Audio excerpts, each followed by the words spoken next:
बोलिए श्री कृष्ण महाराज की जय। राधे राधे गोविंद गोविंद राधे। राधे राधे गोविंद गोविंद राधे। राधे राधे गोविंद गोविंद राधे। राधे राधे गोविंद गोविंद राधे। राधे राधे गोविंद गोविंद राधे। राधे राधे गोविंद गोविंद राधे। राधे राधे गोविंद गोविंद राधे। राधे राधे गोविंद गोविंद राधे। राधे राधे गोविंद गोविंद राधे। राधे राधे गोविंद गोविंद राधे। राधे राधे गोविंद गोविंद राधे। राधे राधे गोविंद गोविंद राधे। राधे राधे गोविंद गोविंद राधे। गोविंद चले आओ गोपाल चले आओ। गोविंद चले आओ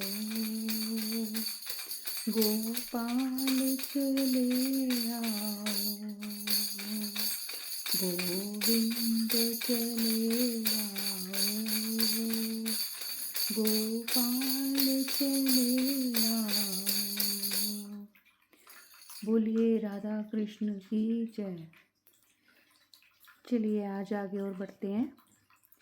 23वां अध्याय, श्री कृष्ण का व्रज से लौटकर मथुरा में आगमन।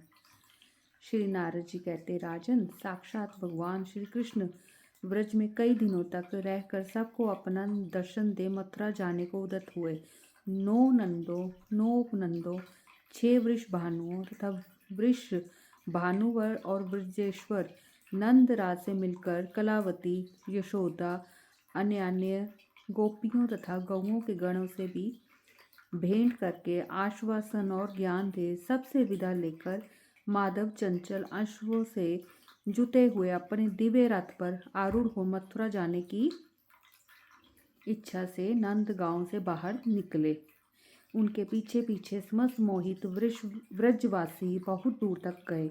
वे माधव के अत्यंत कष्टमय विरह को नहीं सह सके। जिन्हें भूमंडल पर कभी एक बार भी श्री विष्णु का दर्शन हुआ हो, उन्हें भी उनका विरह दुस्सह हो जाता है। फिर जिन्हें प्रतिदिन उनका दर्शन होता रहा, उनको उनके विरह से कितना दुख होता होगा, इसका वर्णन कैसे किया जा सकता है। नरेश्वर अपलक नेत्रों से श्रीधर के मुंह की ओर देखते हुए समस्त व्रजवासी गोप स्नेह संबंध के कारण प्रेम विहल हो उनसे बोले।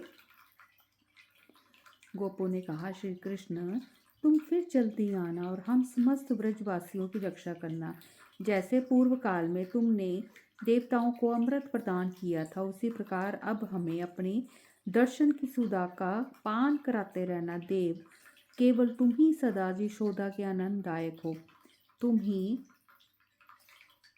श्री नंद राज को आनंद प्रदान करने वाले हो और तुम ही व्रजवासियों के जीवन हो। प्रभु, तुम ही इस व्रज के धन हो, गोप कुल के दीपक हो और महापुरुषों के भी मन को मोहने वाले हो। जैसे निदाद से जले हुए प्राणी को शीतल जल प्राप्त हो जाए, सर्दी से पीड़ित मनुष्य को जैसे आग मिल जाए, ज्वर से आर्त पुरुष को उपयुक्त औषध प्राप्त हो जाए और मरे हुए मानव को भी जैसे मंगलमय अमृत मिल जाए तो वे भी जी उठते हैं, उसी प्रकार समस्त व्रज के लिए तुम्हारा दर्शन ही जीवन है। इसलिए तुम यहीं निवास करो। इस विषय में बहुत कहने से क्या लाभ। हमारे इस जन्म अथवा पूर्व जन्म में जो कुछ भी पुण्य हुआ हो, उसके फलस्वरूप हमारा चित्त सदा तुम्हारे चरणारविंदों में लगा रहे। जिनका चित्त तुम्हारे चरण कमल में लगा हुआ है वे भक्त जन तुम्हें सदा ही प्रिय हैं। तुम प्रकृति से परे निर्गुण हो, तथापि अपने भक्तों के लिए सगुण हो जाते हो। तुम्हें अपने भक्त से अधिक प्रिय शिव, ब्रह्मा और लक्ष्मी भी नहीं है। जो ब्रह्मा पद आदि की अभिलाषा को छोड़कर तुम भगवान का निष्काम भाव से भजन करते हैं, वे युक्त चित्त पुरुष ही शांत एवं निरपेक्ष सुख का अनुभव करते हैं। श्री नारद जी कहते, राजन, यो कहकर वे सब गोप प्रेम से विहल हो श्री कृष्ण के देखते देखते आनंद के आंसू बहाते हुए रोने लगे। भक्त वत्सल भगवान श्री कृष्ण के मुख पर भी अश्रु की धारा बह चली। वे प्रसन्न चेता परमेश्वर उन विरह विहल गोपों से बोले, श्री भगवान ने कहा, व्रजवासियों, तुम सब मेरे प्राण हो और मेरे परम प्रिय हो। मेरा हृदय तुम लोगों में भी स्थित है, केवल शरीर अन्यत्र दिखाई देता है।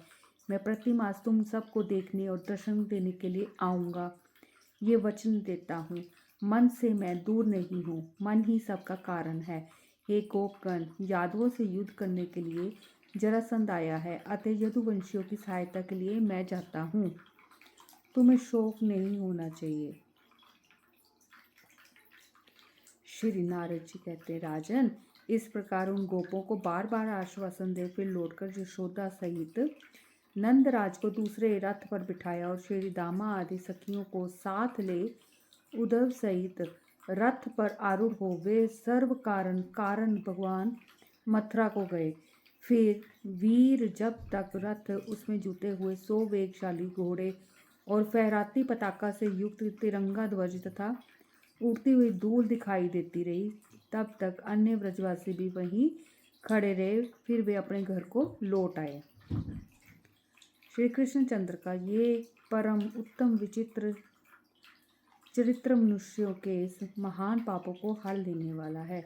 जो भक्त प्रवर पृथ्वी पर इस चरित्र को सुनता है वह उत्तमोत्तम गोलोक धाम में जाता है। बोलिए श्री कृष्ण महाराज की जय।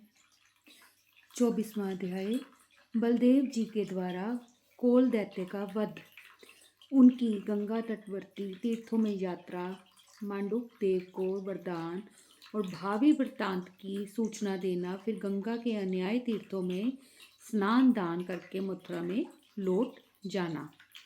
बहुलाश्वर ने पूछा, मुने, गोपांगनाओं और गोपों को उत्तम दर्शन देकर मथुरा में लौटने के पश्चात श्री कृष्ण तथा बलराम ने क्या किया? श्री कृष्ण का बलदेव का चरित्र बड़ा मधुर है। ये समस्त पापों को हर लेने वाला, पुण्यप्रद तथा चतुर्वर्ग रूप फल प्रदान करने वाला है। श्री नारद जी ने कहा, राजन, अब श्री कृष्ण और बलदेव जी का दूसरा चरित्र सुनो, जो सर्व पापहारी, पुण्यदायक तथा धर्म, अर्थ, काम और मोक्ष को देने वाला है। नरेश्वर, कोल नामक दैत्य से पीड़ित हुए बहुत से लोग दीन चित्त हो ब्राह्मणों के साथ कौशार विपुर से मथुरा में आए। उस समय रोहिणी नंदन बलराम शीघ्रगामी अश्व पर आरूढ़ हो थोड़े से अग्रगामी लोगों के साथ शिकार खेलने के लिए मथुरा से निकले थे। मार्ग में ही उन्हें प्रणाम करके उनकी विधिवत पूजा करने के पश्चात सब लोग उनके चरणों में प्रणत हो गए और हाथ जोड़ हर्ष गद वाणी में बोले। प्रजाजनों ने कहा, राम, महाबाहु राम, महाबली देवदेव, हम सब लोग कोल नामक दैत्य से पीड़ित हो आपकी शरण में आए हैं। कोल दैत्य कंस का सखा है। वह महाबली दैत्य राजा कुशारवी को जीत कर उन्हीं के नगर में राज्य करता है।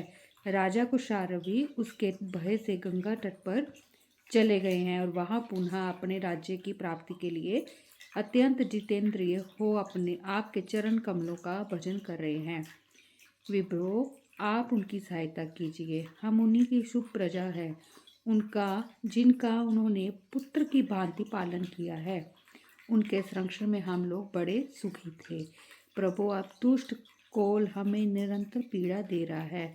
यद्यपि आपने त्रिभुवन विजय और कंस को मार डाला है, तथापि देवेंद्र, जब तक कोल जीवित है तब तक कंस को भी मरा हुआ नहीं मानना चाहिए। आप प्रकृति से भी परे परे होकर भी भक्तों की रक्षा के लिए ही सगुण रूप से अवतीर्ण हुए हैं। बोलिए श्री कृष्ण महाराज की जय। ओम नमो भगवते वासुदेवाय नमः। ओम नमो भगवते वासुदेवाय नमः। ओम नमो भगवते वासुदेवाय नमः। ओम नमो भगवते वासुदेवाय नमः। ओम नमो भगवते वासुदेवाय नमः। ओम नमो भगवते वासुदेवाय नमः। ओम नमो भगवते वासुदेवाय नमः। ओम नमो भगवते वासुदेवाय नमः। ओम नमो भगवते वासुदेवाय नमः। ओम नमो भगवते वासुदेवाय नमः। ओम नमो भगवते वासुदेवाय नमः। भक्तजनों, सनातन पुराण चैनल से आप जुड़े। सनातन पुराण चैनल को आप सब्सक्राइब करें। आपका एक लाइक, एक शेयर मेरी सेवा को रोशनी देगा। बोलिए श्री कृष्ण महाराज की जय। बोलिए राधा मैया की जय।